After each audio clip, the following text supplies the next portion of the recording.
Well, my name is Kit Sadgrove, and today I'm talking to Chris Swinburne. Chris Swinburne is a landscape gardener, and I think many other things beside. Is it mainly gardening, maintenance you do, Chris, or are there other things you do as well? I do all garden services. It started off with just gardening, little domestic projects and letting agents. Now we do more and more landscaping. Most of my time is landscaping and admin, and tree surgery, tree houses, ponds, schools. Very good. How long have you done this for? 8 or 9 years now. Okay. It feels like longer. Yeah. How did you get into it? Were you always interested in green things? I've always been into green things, yeah. And I've always liked the outdoors. I suppose maybe partly I was brought up in a semi-rural location, and I didn't really fancy working in an office, which is characteristic of an awful lot of the people who work in my business. Yeah. So how did you get into it then as a professional? How did you start to earn money from it? I started off, I had a bicycle and I had a bike trailer I borrowed from somebody, and I'd load up my shears and secateurs, loppers and spade on the back of the trailer in a couple of those big dumpy bags, those sacks they deliver sand in, and I'd trundle around a few houses in a small area of Bristol and get a bit of work like that. It wasn't very profitable for a good while. Wasn't profitable because you weren't charging enough, or you weren't getting enough work in? Yeah, both. If you're doing 2 jobs for Mrs. Biggins and then 2 hours for Mrs. Biggins, and then you've got to go pack up and go down the road to Mrs. Wapple and for another 2 hours or whoever. And not charging very much, because initially, it's taken me many years to properly work out how I should charge, what my time is worth, build up my experiences, my confidence, my tools. Okay. So not charging enough and not getting enough work in. Okay. So we'll come on to that, because that's very interesting. Talk about the kind of jobs you do then.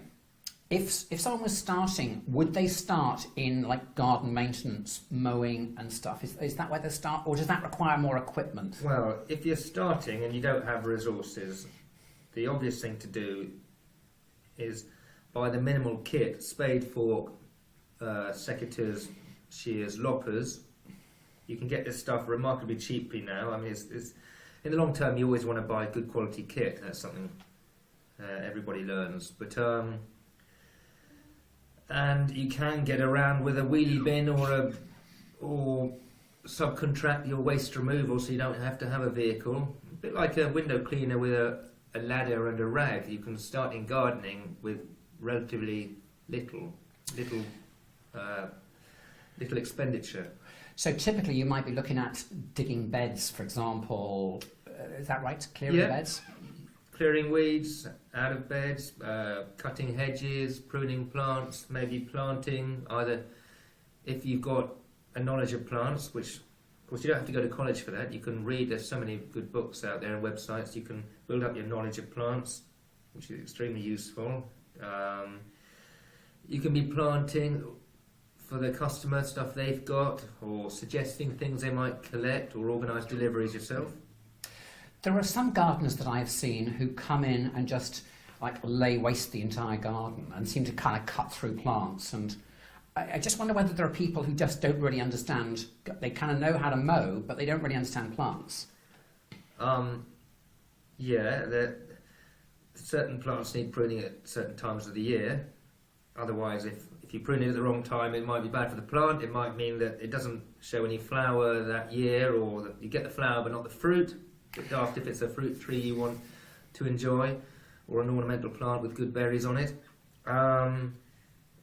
But also it's good if you have an eye for detail, a bit like a hairdresser. You wouldn't want a hairdresser who hasn't got an eye and to make a complete hash of your head. It's the same when you're trying to prune a small tree or a shrub, or even a large tree in arboricultural, tree surgeon ops.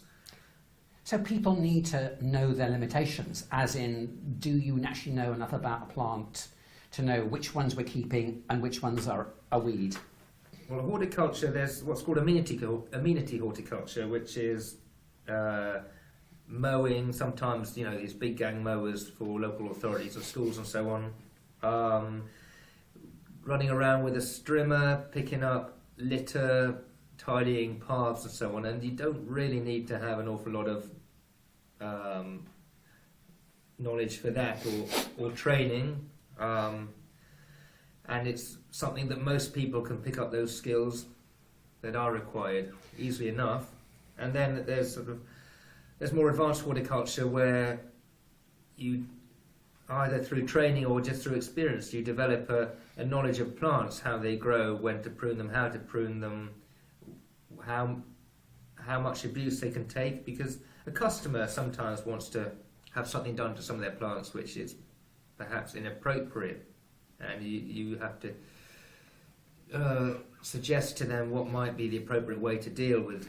What, they might want to dig it out, or they might want it pruning at the wrong time? They might want it pruned at the wrong time, or pruned too hard, or maybe too lightly. I mean, there's no point coming and giving it a tiny little trim if it might be good for business. You might come back again sooner to give it another tiny little trim, but it's the customer will appreciate your honest appraisal of what's a cost-effective job and a good job.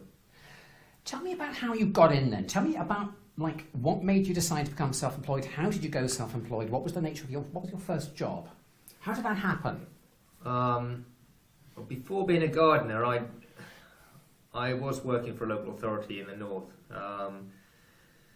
doing parks management, which, again, it's outside. There was a bit of conservation work. I did some voluntary conservation work when I was still young, and I did a short, I suppose you could call it an informal apprenticeship, with a fellow who worked on school grounds, which is something I do quite a lot of now, developing interest in school grounds, particularly primary schools, little ponds, meadows, paths, small walls, small hard landscaping structures.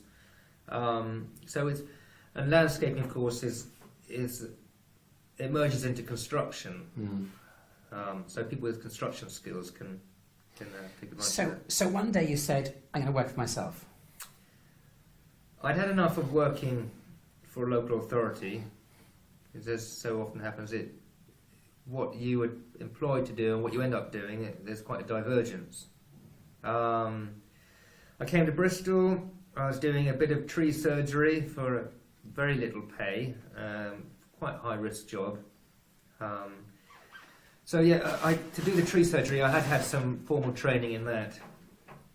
And then, because I didn't have any resources or money, I started with a bike and the trailer, just doing domestic properties. So how did you find your first client? I produced simple little postcard flyers, and I stuck them up in the local bakeries and the local corner shops, 50p for a fortnight, please, can you stick this up? I knocked on doors and stuck them through doors. Not every single door on the street. I sort of pick and choose my houses that look like both the customer would be able to employ someone, have a bit of income for that, and a garden which looked like it had a bit of work needed doing, and the customer had a certain amount of pride in their garden. And people gave you a call? Well, I started getting customers, and if you do a good job, the best advertising, of course, is referrals, recommendations. They don't cost you anything. Do you remember what it was like when the phone first rang? Getting my first customer? Yeah. I remember being a little bit excited, but also a little bit anxious, nervous about how much to charge. I mean, what I was charging when I started is, well, it wouldn't sustain me, even begin to sustain me in my costs now, plus I've got a family and so on. But I was also relatively very inexperienced. I didn't have a good plant knowledge. I hadn't been back to college then to do horticultural training. I got keen gardening parents, perhaps I should have mentioned that, but I hadn't. When I was younger, living at home, I never showed any interest in gardening. So So you said, yes, I'll come round and look at your garden, and you went round to their garden. I went round. They probably told me more about what they wanted to do than I could tell them. But And there's always a temptation when you're fresh out of the box to try and pretend you're more experienced and skillful than you are. And some people, will put in maybe some little lies about how experienced they are, or suggest things which it can get you into trouble if you try and tell a customer what he's doing and they're more experienced than you in gardening, you can get into a bit of trouble. Of course. So the take-home message is, don't try and boast. Don't bullshit the customer. Don't bullshit the customer. No. Okay. All right. Is that how most people get in, do you think, to gardening, horticulture, maintenance? No, probably most people don't start off on their own. Probably most people try and get work, and this is what I wish I'd done. I think that it would be best to break your teeth on somebody else's, not somebody else's watch, but to learn from someone else, because they carry the risk, they can train you. It's the best way to learn, working alongside somebody else, and they can do all the hard work of getting in the jobs and the admin and the estimates and so on. Is there much work? Is there work available? Always. For someone to go and help a gardener, in order to learn, as you say, on someone else's watch? Every year I get lots of calls from people. Although recently I advertised on a free website for a landscaper and for a gardener, and I got quite a waterfall of interest. But every year, mainly around spring and a little bit before, I get people getting in touch. And if you're interested in getting into this business, then I can't think of a better way than to do exactly that. Get in touch with gardeners and landscapers and offer your services. Don't expect to get paid very much while you're new and inexperienced. So you might say, I need to learn, I'm prepared to do this for minimum wage or whatever you will pay me. Will you take me on, and I will, work for you for however long you want? Sure, yeah. If you can get there, turn up on time and show you're keen and you're interested in learning, those are probably the most important things, because it's quite easy to train somebody up who isn't a complete klutz, complete numpty. As long as they got the motivation. Of gardening. As long as they got the motivation. That's right, yeah. Okay, all right. Advantages or disadvantages of being self-employed in horticulture? The advantage of being self-employed is probably the same in any trade, of course. That the theory, at least, is that you have the freedom to enjoy choosing what you do and when you go away, and even what time you get up in the morning, I suppose. The reality of running a small business and trying to make it profitable and successful is that you often work extremely hard. You take your work home, you carry on with the administration. In my case, there's obviously the accounts and the horrible tax, but there's also the visits to properties. Sometimes you go back and visit again. There's measuring up and writing up the specification, costing it all for the estimate. There's keeping the account of the project you're running. There's invoicing the customer. Occasionally there will be disputes, minor or major, and it's very time consuming. So you couldn't underestimate the time that's required and the boring bits that have to be done to stay in business. It's like having kids. You will, until you've got them, always underestimate how much time they take out of your life, how much energy they take out of you, how much they cost, and that it's not all going to be fun. Okay. Yeah. Advantages, though? Well, I said in theory that it is very valuable that you can choose what work you take on. If you're lucky enough to have lots coming in, you can either pass on work to someone else, a contractor or a friend, or you can say, no, I'm not interested. Either you don't like the sound of the job, or you have a feeling with the customer that perhaps it might not go well. Do you ever feel... Yeah, you were saying. Do you feel like you're your own man as well? Yes. Does that ever occur to you? Yeah, sure, it does. I've worked for others, and I've got a bit pissed off by having to do things which I thought were a waste of time, silly wasteful things, and I hate waste, time, energy, money, whatever. I'm a sort of pathologically opposed to waste, and I try and get as much done as I can with my hours and my days. What about as an issue? What about seasonality? What about the winter?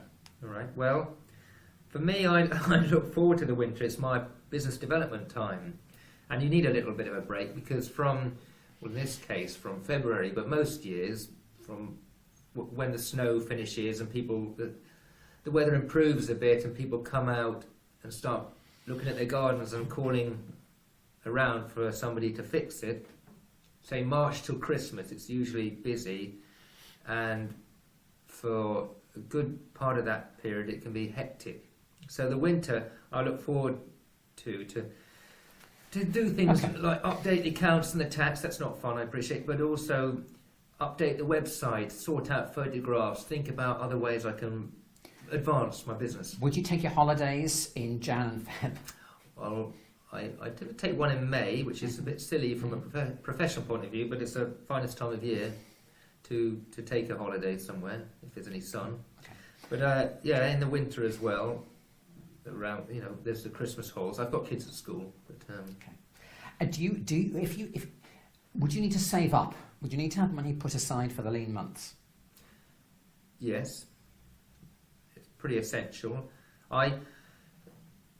One of the most important things I decided was I didn't want to do just gardening. Gardening is seasonal, but actually it'll run for about 10 months of the year if you're doing a good job and getting recommendations, or you're spending money on advertising.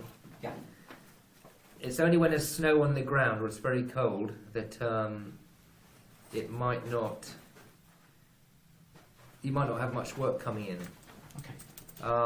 But I also do tree work, which is a winter occupation, a lot of it, Okay. and landscaping. As long as it's not too cold or too wet, we can do that throughout the year. Okay. Very good. Very good. What about competitors? Do you have many competitors? Well, there's plenty out there, and there's a lot more in the 9 years I've been doing this. I'm always seeing new vans running around and new leaflets and windows. Do they come and go? Sure, they do. They come and go, but a lot of them probably struggle on. Well, maybe I shouldn't say struggle on. A lot of them carry on being sort of one-man band or maybe two guys, and that's fine if you can make that work for yourself. And maybe once they have enough clients, they don't do advertising, and therefore they become a bit not noticed under the radar. So to Sure, speak. yeah, that's right. Yeah, one of the guys who works for me, he's got his regulars, and he potters around his regular customers for much of the year. He might work for me on a project, and then I won't see him for 2 or 3 days or a week while he's catching up with his regulars. So what makes you different then? I mean, how do you succeed? How do you do better than your competitors? Well, first, it's taken me many years to feel like I'm succeeding because I was shy and inexperienced and not considerate of the real costs I was incurring in running a business. The vehicle, renting a garage, the amount of time which you're doing unpaid on administration and visits and so on. So it's taken a long time to work out what I should be charging and being comfortable with charging that, and also feeling experienced enough and skilled enough and confident enough with the customer that I can convince them that I'm worth it. What would convince me, if I had two people around and you're one of them, what would convince me to go for you instead of someone else? Especially because you're going to be more expensive. Yeah, well, everyone's got a style, and that might come across in meeting me, it might come across in seeing my photographs on the website, the portfolio, reading the website. But so this is not going to be generic to somebody who wants to be a gardener. One person is going to be happy pottering around gardening. One person is only interested in the profit and might do a reasonably good or mediocre job. One person, I include myself in this, wants to make sure as far as possible that the customer's really pleased and will recommend me. So we do make a big effort to communicate really well, find out what they want, try and avoid disputes and fallouts because they're easy to come across. Do good quality work, tidy up, try and exceed or meet expectations. And my own sort of niche is I do quite quirky work with, in schools particularly curved benches and wacky play structures and tree houses and so on. But most landscaping, you wouldn't call it quirky.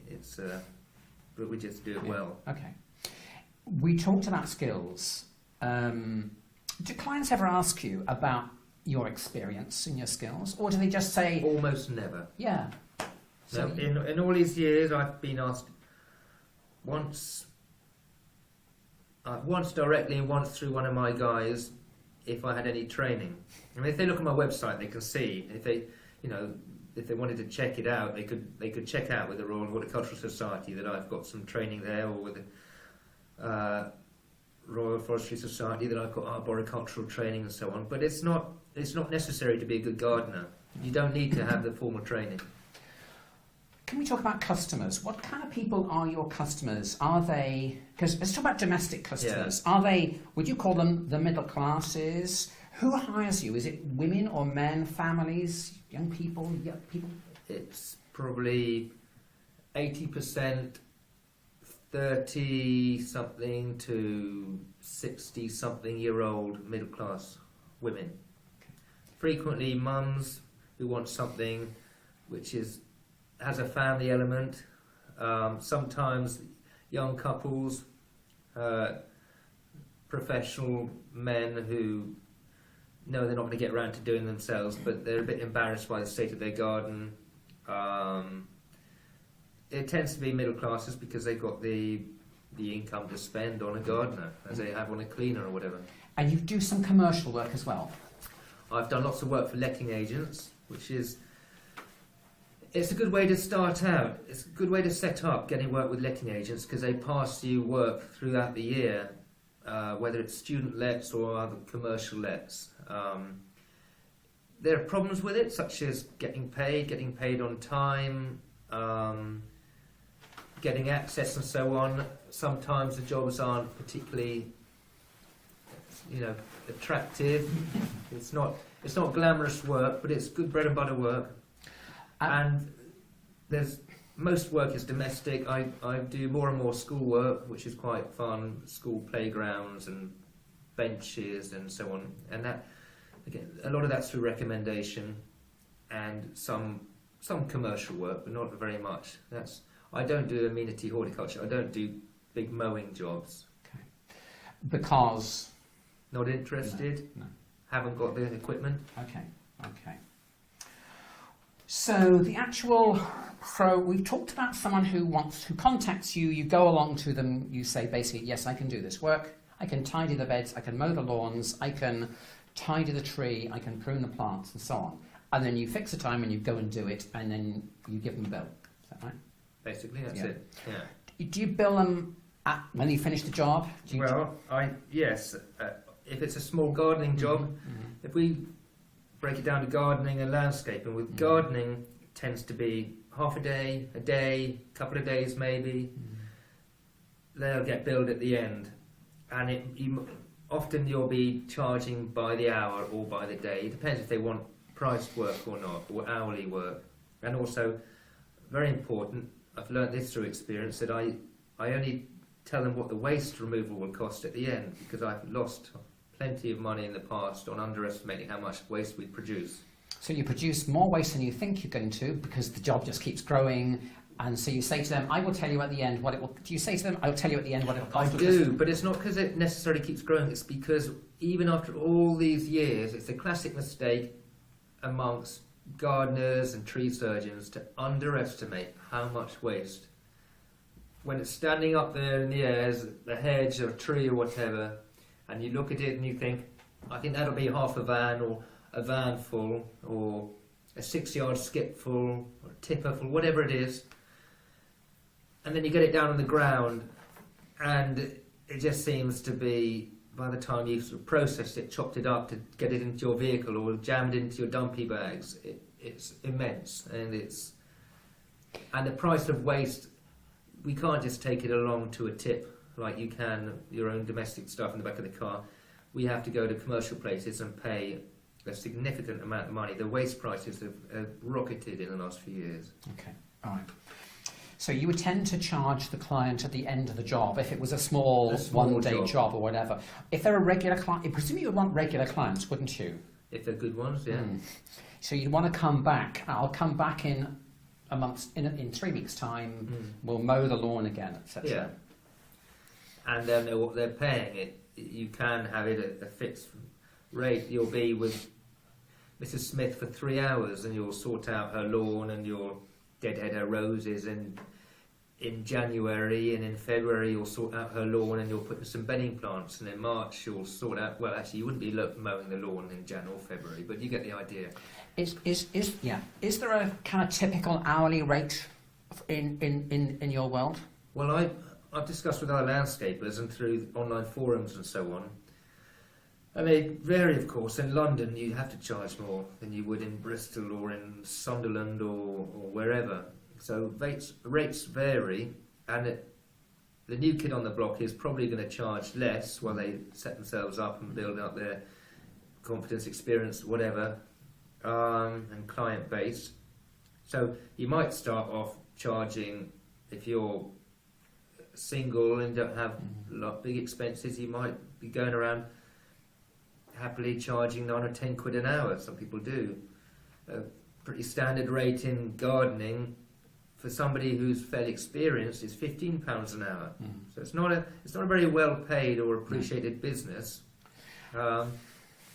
Some people can charge more. Landscaping and tree surgery, you charge more. Yeah. Okay. And you wouldn't necessarily wait till the end of the project to invoice the customer. For a large job, you stage invoice. Okay. And you can ask for some up front to cover materials and so forth. Okay. When you're starting, would you ever want the client to get their own materials in? Yes, sometimes I do that. I'm not VAT registered.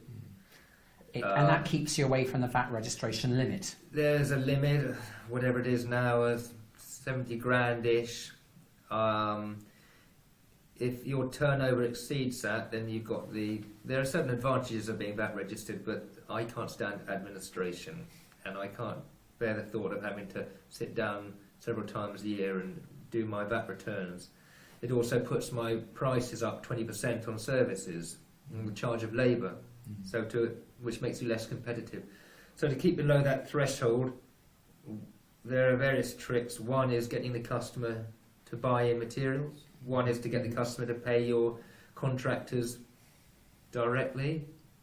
You wouldn't necessarily, thinking about your costs then, what I was going to ask was, if you use someone to help you, you would need to include their hourly rate and I guess put a markup. So if you said, I will pay you £8 an hour, but you would try and charge them out at £12.15, wouldn't you? And therefore you would get the extra 4 or whatever as your kind of contribution. Is that fair to say, in the risk you're taking? If you're taking on somebody, then it's expected and it's prudent to mark up. If you're taking on somebody who's not very skilled or who keeps cocking up, then there are times when I haven't marked up a penny on somebody because I haven't thought I could legitimately charge them out for more than I'm paying them because they're not doing a very good job. Yeah. But then you shouldn't be employing people like that. No. So yes, you should be marking up because there's time when they're not working efficiently, when they're on their lunch break, when they're making mistakes, as we all will and do. Yes. Okay. We've talked about the kind of kit that you need. We've talked about transport. Transport's an expensive one, isn't it? Maintaining a vehicle. Tax, MOT, yeah. Yeah. And there's not much of a way, short of getting a bicycle and getting a trailer, at some time you've got to bite the bullet, haven't you, and get some sort of vehicle, some sort of van. If you live in a city or a town, I suppose you could work on foot and on a bicycle. You could carry your tools around in a rucksack, you do see this, and you could get somebody else to deal with removing waste. And they get paid directly, or you contract them, pay them. But otherwise, if you want to start doing larger jobs, you're going to be wanting to, particularly if you want to get into landscaping, you're going to need a vehicle just to carry all your tools around in. So you have to add those costs into the revenue that you have to make allowance. Yeah. All of those things, the insurance, the depreciation of the vehicle, getting it valeted occasionally because it gets into such a blooming state, all the maintenance and the broken lights from reversing into trees and stuff, which I've done, and it's an expensive part. Okay. I'll come back to that in a moment. Can I talk about marketing? You've got a very nice website, a very professional-looking website, haven't you? And is that different? It looks to be better than other people's websites. Well, it's better than many others, but it's not better than all others, obviously. How did you get that done? I designed it on what I wanted on the paper side, and then I got it professionally put together. Was it expensive? How much money would it cost you? Well, you can start with doing your own website if you learn how to do it, a simple free software package, and you're just paying a hosting fee and a domain. You buy a domain name, and it will cost you maybe 90 quid in a year or something, or maybe less. But I'm not very tech savvy, to say the least, nor have the time. I also, with my website, the hosting company also, they sort out renewing the domain name, they host it, and they do work on trying to keep its profile high on the search engines. And for that, I'm paying maybe 40-something quid a month. But I'm also paying, even though I get recommendations and repeat work, I'm also paying for other search engine stuff, Yale.com, and in the past I've paid other things, and now there's people trying to sell me Twitter and Facebook accounts and so forth. And are you in Google Local at all? So you come up, if you get Google, you get your address registered on Google, and then with a business, and then they put you on the map or whatever. Do you do that at all yet? Yeah, if you go online, because I'm on various directories, and other ones pick up on that I don't know anything about and haven't paid. And there are links and so on. I'm not the right person to talk about in terms of marketing your business. I kind of leave it to others to do that for me. Yes. You have to decide what your budget is, but I think it's realistic that, and I'm certainly paying a couple of grand a year or more on marketing, and that's despite the fact I get plenty of work through word of mouth. So I suppose it's the marketing that never sleeps, really, isn't it, your website? Yeah, the website's essential now. Most jobs I get come through the website, through Google searches. Some people see the van, some people have heard about me, have seen cards, but most jobs, and I always ask a new customer, how did you get my number? And I ask them as well what they typed into Google, and they might have written in landscapers in Bristol. Because you have a clever you have a domain address, don't you? That's more or less that, isn't that right? I have landscapingbristol.com. So a lot of and I have garden doctor. Yeah. Chris.co.uk. Yeah. So having a domain name that is similar to what people type in would hopefully be an advantage. Apparently. Okay.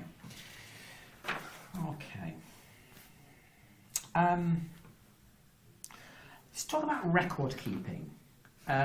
We've touched on this, haven't we? Let's talk about the payments. So you get payments. Typically, people are going to pay you cash. Is it cash business? It's more likely to be cash business on the small garden projects. Small, 2 hours, 3 hours, half a day. And on the bigger business, they'll write you a cheque. But they don't give me checks anymore, and I discourage checks because I have to pay the bloody things in. So most people pay me electronically to bank. Okay. And it's quick now. It used to have to wait.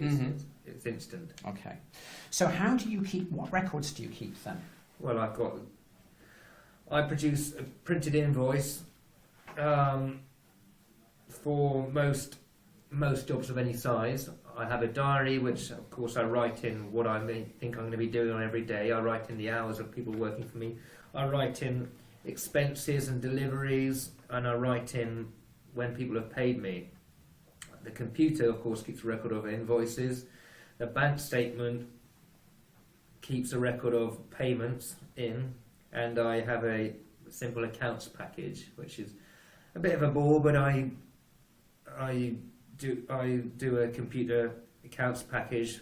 Do you know what one is tap called? one finger tapping all of my outs and ins, and it takes forever. What is it called? Do you remember? It's called It's an Intuit product. That's company. It's called QuickBooks. But people suggest many others, Sage and things. Okay. So basically, or you can do it in a paper ledger, pencil and pen. Okay. And presumably you keep a record then. You have a record of all the invoices you've written, and what about receipts and a record? So would you keep receipts?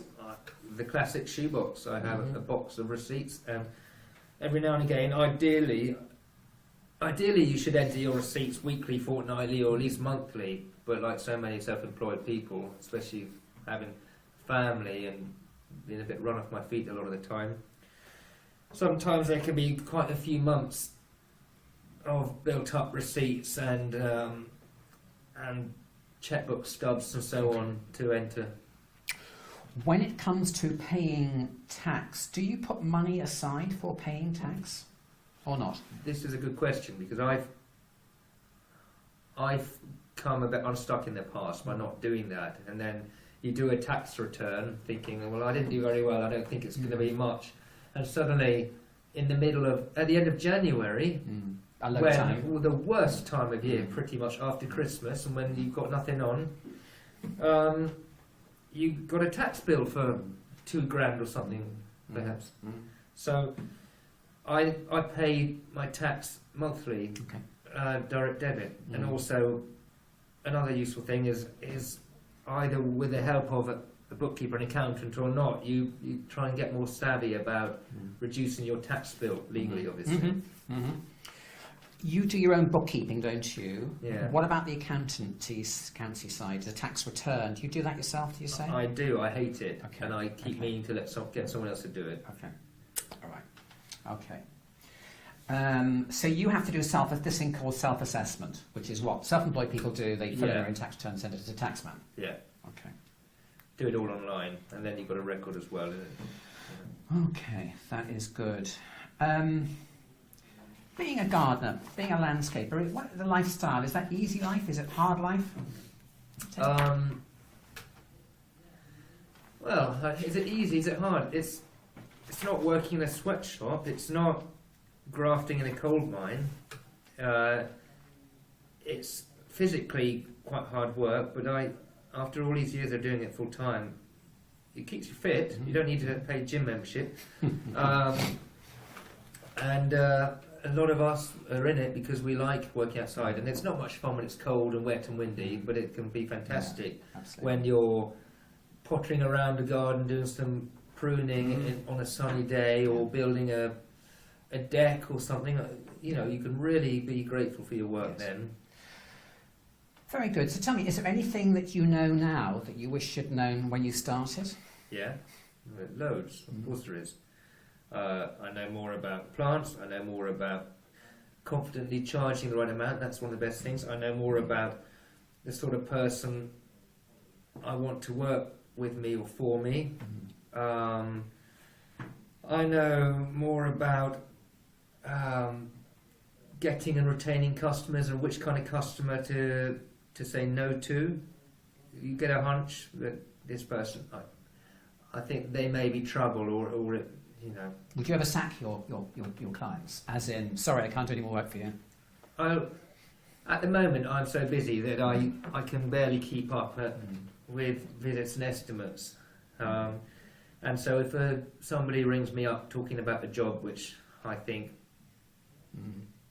doesn't float my boat, then at the very least I'll pass it to somebody else, but otherwise I'll just say no. So is there any advice you would give to someone who was thinking of setting up in your field then?